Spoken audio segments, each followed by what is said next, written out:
அனைவருக்கும் வணக்கம். நீங்க எல்லாம் பார்த்துருப்பீங்க தேர்தல் நாங்க எல்லாம் முன்னாடி இருந்தே சொன்ன மாரி, இது ஒரு வித்தியாசமான தேர்தல். எல்லாரும் பார்த்துருப்பீங்க ஒவ்வொரு இடத்துலயும் மக்கள் எவ்வாறு இது ஒரு வித்தியாசமான தேர்தல். 40, 50 ஆண்டுகளுக்கு காத்திருந்த மக்கள் இன்னைக்கு ஒரு மாற்றத்திற்காக எல்லா இடத்துலயும் அலை அலையாக வந்து வாக்களித்தார்கள். கண்டிப்பாக எல்லா தரப்பு மக்களும் ஒரே மாதிரியாக மாற்றத்தை விரும்பி வாக்களித்துள்ளனர். கண்டிப்பா உங்களைப் போலவே நாங்களும் 4ஆம் தேதி அந்த ரிசல்ட்டுக்காக கவுண்டிங்காக காத்திருக்கிறோம். இந்த தேர்தல் சமயத்தில் நம்ம குறிப்பிடத்தக்க விஷயம் என்னன்னா, எல்லா இடத்திலும் தோல்வி பயத்த திமுகவினர் வந்து அங்கங்கே அவங்களுடைய யூஷுவல் ரவுடித்தனத்தை கட்டவிழ்த்து கொடுத்துருக்காங்க. ஸோ அதில் பெரும்பாலான இடம் முக்கியமாக சொல்லணும்னா, இப்போ சைதாப்பேட்டையில் மாசு தலைமையில் ஒரு ரவுடி கும்பல், ஸ்ரீதர்னு ஒரு ரவுடி கும்பல் வந்து எங்களுடைய கேண்டிடேட்டு அங்கே கூட இருந்தவங்க எல்லாரையும் தாக்கி அவங்க அவங்க கொடுத்த நாங்கள் கம்ப்ளைண்ட் கொடுத்துருந்தோம். அதுக்கப்புறம் அவங்கக்கிட்ட இருந்த கவுண்டர் கம்ப்ளைண்ட் வாங்கி போலீஸ் வந்து எங்கள் தரப்பு மேலே எஃப்ஐஆர் போட்டிருக்காங்க. அதே மாதிரி எக்மோர்லேயும் பார்த்துருப்பீங்க, எங்களுடைய வட்டச்செயலர் தாக்கப்பட்டார். மதுரையில் சவுத்துலேயும் எங்களுடைய வட்டச்செயலர் வந்து பார்த்திபன் தாக்கப்பட்டார். இந்த மாதிரி பல இடங்களில், பெரும்பாலான இடங்களில் இப்போ இது திருச்சி கிழக்கில் நைட்டு 1 மணி வரைக்கும் கள்ள ஓட்டு பதிவு செய்யப்பட்டதாக குற்றச்சாட்டு இருந்துச்சு. ஸோ எல்லா இடத்துலையும் அதிகாரிகள் துணையோடு இப்போ காவல்துறையினர் வந்து இப்போ நான் சொன்னது சைதாப்பேட்டை, அப்புறம் எக்மோர், அப்புறம் மதுரை சவுத்தில், இந்த மாதிரி நிறைய இடத்துல காவல்துறையினர் இன்னமும் வந்து திமுகவுடைய ரவுடிகளுக்கு துணை போய் திமுகவுடைய பழைய அமைச்சர்களுக்கு துணை போயிட்டு இருக்காங்க. நாங்கள் எங்கள் நிர்வாகிகள் கொடுத்த ஆதாரத்தோடு கொடுத்த எந்த கம்ப்ளைண்ட்டுக்கும் இதுவரை வழக்கு பதிவு செய்யவில்லை. இது கடுமையான கண்டனத்துக்குரியது.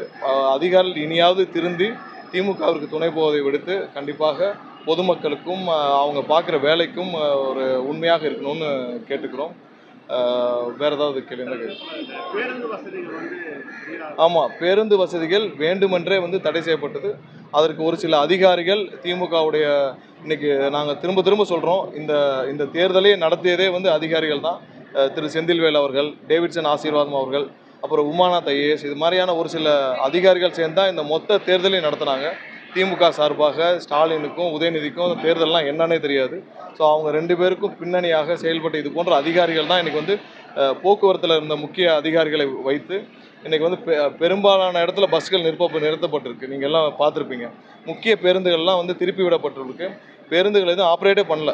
எல்லா இடத்துலையும் அந்தந்த பேருந்துகள் பணிமனை கொண்டு போய் விட்டுட்டு குறைந்தபட்சம் 20 லட்சம் பேராவது வாக்களிக்க விடாமல் இவர்கள் அனைவரையும் ரோட்டில் ஒரு நாள் முழுவதும் 12 மணி நேரம் 15 மணி நேரம் வந்து பெண்களும் குழந்தைகளும் வந்து அங்கங்கே பஸ் ஸ்டாண்டில் எல்லாம் வந்து உணவு இல்லாமல் தண்ணீர் இல்லாமல் கஷ்டப்பட்டாங்க.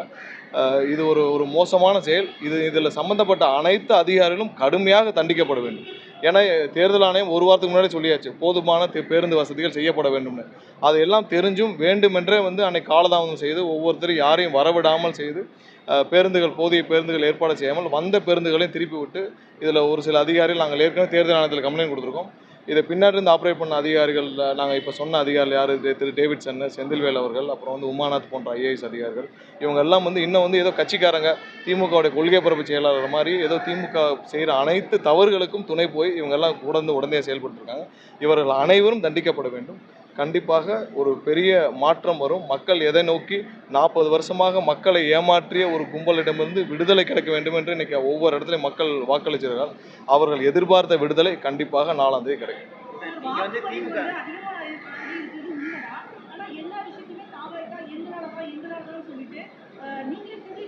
மக்கள் தானே, நீங்களே பார்த்துருப்பீங்க ஒவ்வொரு இடத்துலையும் வாக்குப்பதிவு எப்படி நடந்திருக்குன்னு, மக்கள் எவ்வாறு வாக்களிச்சாங்கன்னு. இது போன்ற ஒரு தேர்தல் நீங்கள் பார்த்துருப்பீங்களா? மக்கள் இவ்வளோ ஆர்வமாக ஏதோ ஒரு திருவிழாவுக்கு போகிற மாதிரியும், இல்லை ஒவ்வொரு இடத்துலையும் போய் மக்கள் வந்து ஏதோ அவங்க வீட்டில் ஒரு நிகழ்ச்சி, ஒரு திருமணம் இல்லை நிகழ்ச்சி நடக்கிற மாதிரி இன்றைக்கி வாக்களித்து மக்கள் பார்த்துருக்கீங்களா? இந்த தலைமுறையில், நம்ம தலைமுறையில் இந்த மாதிரி பார்க்கலாம். கண்டிப்பாக இது பெரிய அளவில் ஒரு மாற்றத்தை விரும்பிய மக்கள். கண்டிப்பாக அதுக்கு நம்ம முழு அளவில் அவங்களுடைய மாற்றத்தை விரும்பிய மக்களும் குழந்தைகளும் பெண்களும் எல்லாருக்கும் ஒரு பெரிய மரியாதை, பெரிய ஹானர் செய்ய வேண்டிய நேரம் இது. எல்லாரும் விரும்பிய ஒரு தருணமாக, அவங்க காத்திருந்த தருணமாக இருக்குது. அது கண்டிப்பாக அதற்கான மரியாதையும் அதுக்கான நம்பிக்கையும் அதுக்கான ஒரு பெரிய ஹானரும் கண்டிப்பாக இருக்கும். முதல்வர் வெற்றி வாய்ப்பு எப்படி இருக்குன்னு கேட்கும்போது தம்ஸ்அப் காமிச்சு நல்லா இருக்கு அப்படின்ற மாதிரி வெற்றி பிரகாசமாக இருக்கு. தம்ஸ்அப்புங்கிறது எங்களுடைய வேட்பாளர் எல்லாம் காட்டினது. ஸோ அதுதான் அவர் சொல்லிட்டாரு நினைக்கிறேன். எங்களுடைய வேட்பாளர் எல்லாம் வந்து நாங்கள் காட்டியது தம்ஸ்அப் தான் எங்களுடைய பிரச்சாரத்தில். அதுதான் அவரும் சொல்லியிருக்கிறாரு. அவருக்கு சொல்லியிருப்பாங்க இந்த மாதிரி தம்ஸ்அப் தான் காட்டினவங்க எல்லாம் ஜெயிக்கிறாங்கன்னு. அதுதான் அவர் சொல்லியிருப்பார் போல இருக்கு. அதாவது இன்றைக்கி பார்த்தாங்கன்னா சொல்லிட்டு கொடைக்கானல் கிளம்பிட்டான்னு நினைக்கிறேன். அந்த குடும்பம் பார்த்த பெரிய வேலையை 5 வருஷத்துக்கு ஒரு தடவை அந்த குடும்பம், அதாவது கோபால குடும்பம், திரு ஸ்டாலினும் அவருடைய குடும்பமும் பார்க்குற பெரிய வேலையை வந்து தேர்தல் பிரச்சாரம் தான். அதை தாண்டி அவங்க எந்த வேலையும் பார்க்குறதில்ல. 5 வருஷத்துக்கு ஒரு தடவை ஒரு 25 நாள் வந்து தேர்தல் பிரச்சாரம் பண்ணுறது தான் அந்த குடும்பத்திற்கு பார்க்குற பெரிய வேலையை. அந்த வேலையை செஞ்சு முடிச்சோன்னு எப்பயும் போல் நேற்று அவருடைய மகன் ஃபாரின் கிளம்பிட்டார், துபாய் கிளம்பிட்டாருன்னு நினைக்கிறேன். இன்றைக்கி இவர் கொடைக்கானல் போயிட்டார்.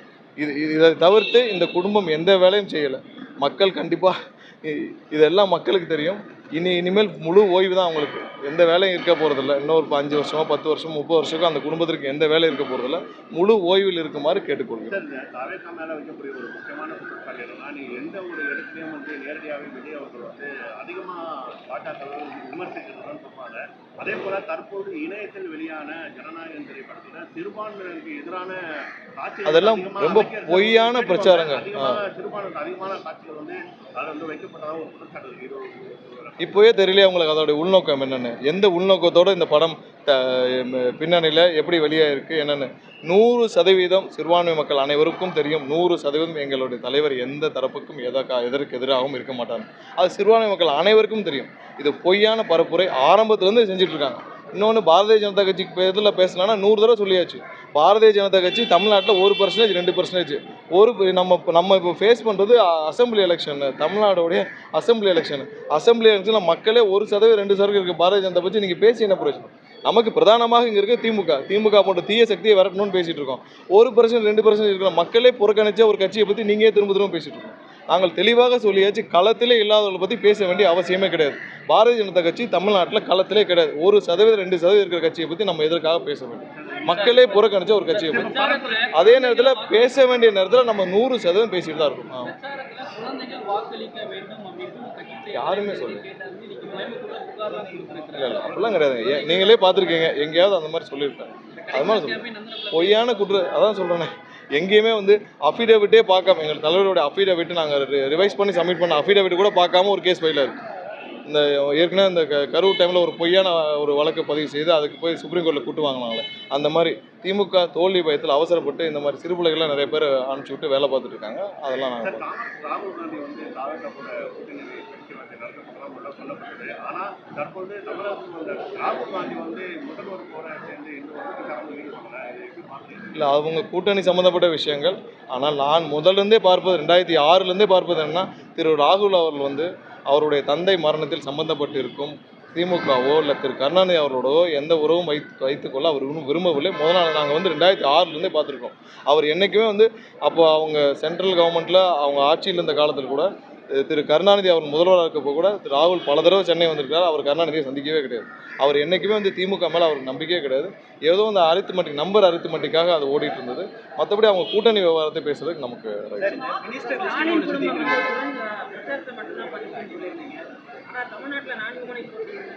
இல்லை. அந்த குடும்பம் பண்ணுற ஒரே வேலை 5 வருஷத்துக்கு ஒரு பிரச்சாரம் பண்ணுற மட்டும்தான். பிரச்சாரத்தை முடிச்சோடனே ஏதோ உலகத்திலே பண்ணாத வேலையை பண்ண மாதிரி எப்பயும் ஃபாரின் கிளம்பிடுவாங்க. நேற்று கிளம்பிட்டார்ல உதயநிதி ஃபாரினுக்கு, இன்றைக்கி இவர் கொடைக்கானல் போயிட்டார். இப்படிப்பட்ட ஒரு இடத்த பார்த்துருக்கீங்களா? அவங்க இத்தனை நாள் ஏதோ களத்தில் மக்களாக எல்லாத்தையும் பேசிட்டு அடுத்த நாளே ஃபாரின் கிளம்பிடுறது. ஏன்னா அவங்க பார்க்குற பெரிய வேலையே இந்த ஒரு பிரச்சாரம் மட்டும்தான். எல்லா பிரச்சாரத்துக்கு அப்புறம் பாருங்கள், போன எலெக்ஷன் அப்பயும் அப்படி தான். 24 தேர்தல் முடிஞ்ச உடனே 15 நாட்கள் 10 நாட்கள் கொடைக்கானல் இருந்தாங்க. மொத்த குடும்பமும் கொடைக்கானல் இருந்துச்சு. அப்போ மக்கள் பட்ட அவதி கொஞ்சம் நஞ்சம் இல்லை. ஏன்னா சிஎம் போய் கொடைக்கானலில் உட்காந்துட்டாரு. மொத்த அலுவலகம் அங்கே இருந்தது, மொத்த செக்ரட்டரியேட்டும் அங்கே போய் வேலை பார்த்துருந்தாங்க. பொதுமக்கள் யாரும் மேலே அந்த பாதையிலே செல்ல முடியவில்லை. கொடைக்கானல் ஊட்டியில் போய் அவங்க உட்காந்துக்கிறது. ஸோ இல்லை மாற்றி குற்றம் இல்லை. நாங்கள் இன்று இருக்கு அப்படி கிடையாதுங்க. இல்லை நீங்கள் போய் இருக்க வேண்டிய இடம் 1000 இடம் இருக்குது. பொதுமக்களுக்கு தொந்தரவு இல்லாமல் இல்லை. பொதுமக்களுக்கு தொந்தரவு. நீங்கள் போய் கொடைக்கானல் இருந்தப்போ அப்போ அந்த கொடைக்கானல் லேக்கில் அவர்கள் போய் படகு சவாரி செஞ்சப்போ அங்கே இருக்கவங்க அவ்வளோ பேர் குற்றம் சாட்டினாங்க. ஏன்னா அவங்க வந்தப்போ 5 மணி நேரம் யாரையுமே உள்ளே போக விடலை. நீங்கள் ஃபாரின் போயிருங்க, யாருக்கும் தொந்தரவு இல்லாமல், யாரும் கேட்க போகிறதில்ல. கொடைக்கானல் இப்போ இந்த சம்மர் டைமில் அவ்வளோ ஏழை எளிய மக்கள் கொடைக்கானல் போவாங்க. உங்களுக்கு தெரியும்ல? இல்லை அவங்க போயிட்டோம். நீங்கள் எங்கேயாவது ஃபாரினுக்காவது போயிருங்க, நாங்கள் சொல்லிட்டு விட்டுருவோம். ஆனால் இங்கே கொடைக்கானலில் இப்போ பார்த்தீங்கன்னா இப்போ ஏழை எளிய மக்கள் உங்களுக்கு தெரியும், இப்போ எல்லாரும் சம்மர் வெக்கேஷனில் போவாங்க. இவங்க எல்லாத்தையும் பிளாக் பண்ணி வச்சுருவாங்க. இப்போ நாளைக்கு கொடைக்கானல் லேக்குக்கு போவாங்க குடும்பத்தோட. போன வருஷம் அப்படி தான் போனாங்க. 7 மணி நேரம் 8 மணி நேரம் யாரையுமே அலோவ் பண்ணலை. அப்பயும் நாங்கள் கண்டனம் தெரிவிச்சிருந்தோம். நான் தனிப்பட்ட முறை நான் நிறைய பேசுகிறப்ப அப்பயும் ஒரு ப்ரெஸ் மீட்டில் இதே மாதிரி சொல்லியிருந்தேன். நீங்கள் தயவு செய்து பொதுமக்களுக்கு இடையூறு இல்லாமல் இன்னையாவது ஓரமாக நீங்கள் போய் எங்கேயாவது ஓய்வு விடுங்க. ஒன்றும் பிரச்சனை இல்லை. இனிமேல் 5 வருஷமோ 10 வருஷமோ 30 வருஷமோ உங்களுக்கு ஓய்வு தான். ஓய்வை நல்லா எடுங்க. மே 4ஆம் தேதி வாக்கு எண்ணிக்கையின் போது உங்க தலைவர் தமிழ்நாட்டில் இருக்காரா அல்லது வெளிநாடு போறதுக்கு எதுவும் திட்டமிடல் இருக்கா? ஏன்னா அப்போ இது எல்லாமே பொய்யான பிரச்சாரம். நேற்று ஒரு லிஸ்ட்டு கூட வந்துச்சு, ஏதோ அமைச்சரவை பட்டியல். எல்லாமே பெண் நிறுவனமும், இப்போ நான் சொன்ன அதிகாரிகள், திரு டேவிட்சன் அவர்கள், செந்தில் அவர்கள், இது போன்ற அதிகாரிகள், பெண் நிறுவனம் எல்லாம் சேர்ந்து பரப்பும் பொய்யான பிரச்சாரம். கண்டிப்பாக அந்த மாதிரி ஒரு பட்டியல், இந்த பட்டியல்லாம் வந்து நேற்று ஒரு பட்டியல் வந்தது, என்கிட்ட நிறைய பேர் கேட்டிங்க.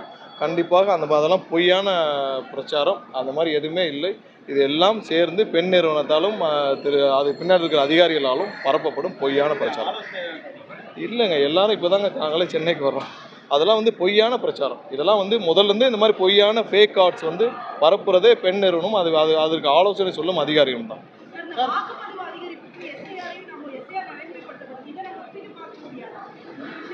இல்லை நீங்கள் ஓட்டிங் இப்போ நான் ஒரு சில பூத்துகளில் வச்சு நீங்கள் கம்பேர் பண்ணிங்கன்னா, லாஸ்ட் டைம் ஒரு பூத்தில் எவ்வளோ ஓட்டிங் ஆயிருக்கு, இந்த டைம் எவ்வளோ இன்க்ரீஸ் ஆயிருக்குன்னு பாருங்கள். இது வரைக்கும் ட்ரெடிஷ்னலாக, அதாவது ஒரு பூத்தில் 10,000 ஓட்டு இருக்குது, இது வரைக்கும் ட்ரெடிஷ்னலாக ஒரு 6,000 ஓட்டு கூட பதிவாகாத இடத்துல இன்றைக்கி 9,000, 92%, 95% பதிவாகிருக்கு. அதெல்லாம் நாங்கள் வந்து ஒவ்வொரு கான்ஸ்டிடுவன்சிலையும் பார்க்குறோம். இது ஒரு பெரிய வித்தியாசமான அனுபவம். இன்னொன்று என்னென்னா, 11 to 12 o'clock வரைக்கும் ஹையஸ்ட் போலிங் வந்து பார்க்க முடிஞ்சுது. ஸோ நிறைய ஆர்வமான மக்கள், நிறைய பேர் அவங்களுடைய ஒரு ட்ரெஸ் கோடே மெயின்டைன் பண்ணாங்க. அது எப்படி அவங்களாம் மெயின்டைன் பண்ணாங்கன்னு தெரியல, ஒரு அலையாக ஒரு ட்ரெஸ் கோடோடு வந்தாங்க. ஸோ நிறைய வித்தியாசமான தேர்தல், மக்களுடைய எதிர்பார்ப்புகள் அதிகமாக இருக்குது. மக்களுடைய மாற்றத்துக்கு அதான் சொன்னேன், அவர் தம்ஸ் அப் காட்டினது எங்களுக்கு அதான். ஸோ அதனால் மக்களும் ஒரு மாற்றத்தை விரும்புகிறாங்க, கண்டிப்பாக அதை ஹானர் பண்ணுவோம்.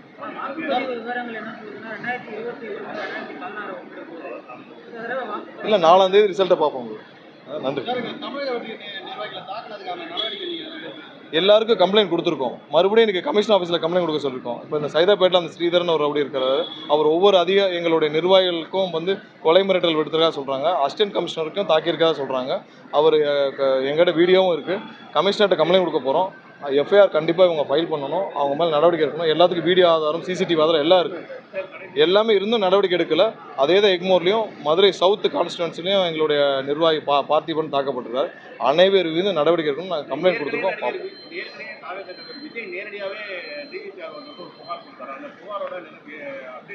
அதான் சொன்னேன், இங்கே இருக்கிற அதிகாரிகள் அனைவரும் நாங்கள் மாற்ற வேண்டும்னு எப்படி கேட்டோமோ பெரும்பாலும் மாற்றப்பட்டாங்க.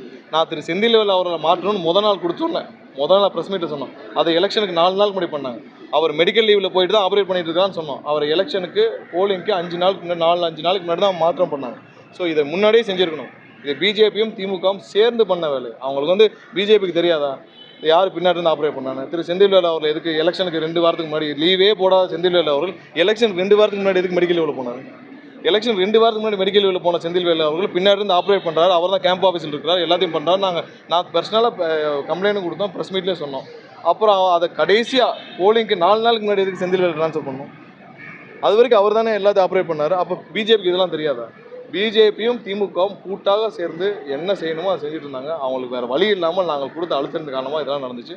இது இன்னும் ஃபேராக நடந்திருக்கணும். இந்த போக்குவரத்து துறையில் இருந்த ஒரு சில அதிகாரிகள் செய்த சதியால் நிறைய விஷயங்கள் கண்டிப்பாக இதெல்லாம் விசாரிக்கப்பட்டு தண்டிக்கப்பட வேண்டும். நன்றி.